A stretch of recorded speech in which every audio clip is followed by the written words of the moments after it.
राधे राधे। हमने पिछली वीडियो में पास्ट परफेक्ट टेंस सीखा था, जो हमारा पार्ट 6 था। आज हमारा पार्ट 7 आ रहा है, जो कि हमारे टेंस है फ्यूचर परफेक्ट टेंस।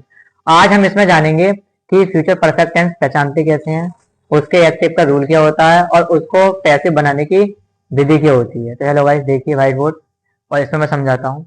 इसमें हमारा जो फ्यूचर परफेक्ट टेंस होता है, इसकी पहचान होती है विल हैव और शैल हैव। क्वेश्चन अब ये आता है कि विल और शैल कहाँ लगता है। जो हमारा शैल हैव होता है वो हमारा आई और बी के साथ यूज होता है, और ये सभी हमारे अन्य अदर सब्जेक्ट के साथ यूज होता है। जो हमारा विल हैव यूज होता है वो अदर सब्जेक्ट, और जो हमारा शैल हैव होता है वो आई और बी के साथ यूज होता है। और जब हम इसका पैसिव बनाते हैं तो इसमें परिवर्तन हो जाता है। विल हैव का पैसिव में विल हैव बीन हो जाता है, और शैल हैव का हो जाता है शैल हैव बीन, और वर्ब की आती है थर्ड फॉर्म, क्योंकि इसके साथ हमेशा वर्ब की थर्ड फॉर्म का ही प्रयोग करते हैं, क्योंकि पैसिव में हमेशा वर्ब की थर्ड फॉर्म आती है।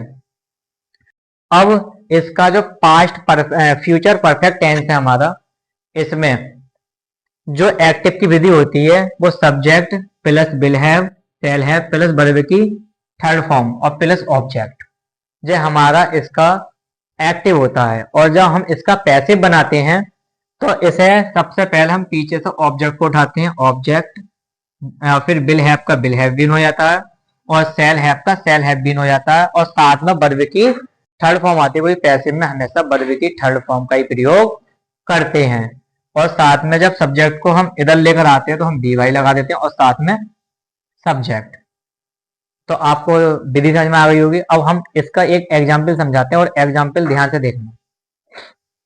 जो हमारा एक्टिव होता है he will have written a letter, सबसे पहले हमें एक्टिव इस वाली विधि के रूप में दे रखा है। अब हमें पैसिव के रूप में बनाना है। अब यहाँ पर सबसे पहले पीछे से हम ऑब्जेक्ट को उठा लेंगे। विल हैव का मतलब ऑब्जेक्ट उठाना है, ऑब्जेक्ट है इसमें ए लेटर। हमने यहाँ पर ए लेटर उठा लिया, और ए लेटर के साथ हमने क्या लगा दिया, विल हैव बीन, क्योंकि ना तो ये आई है और ना ही बी है, तो हमने इसका लगा दिया विल हैव बीन। और वर्ब की कौन सी फॉर्म आएगी, थर्ड फॉर्म। तो रिटन की थर्ड फॉर्म रिटन होती है, और जब सब्जेक्ट को इधर लेकर जाएंगे तो बी वाई लगाते हैं, और ही का हो जाता है हिम।